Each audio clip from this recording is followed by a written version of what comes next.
Well, right now, pinag-uusapan namin na what action to take in the case of Senator De La Rosa. Pero wala pang consensus. I heard that another PMAyer, I think Senator Trillanes, is planning to file an ethics complaint against him for continuous absence.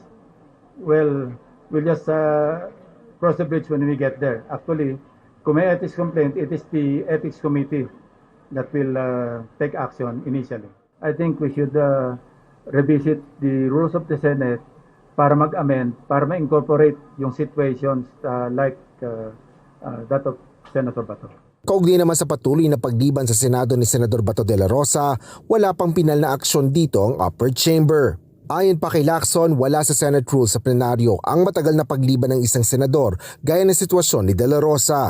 Aplikable lang anya ang ganitong sitwasyon sa mga Senate committee kung saan nawawala sa membership ng komite ang isang senador kapag patuloy ang pagliban nito.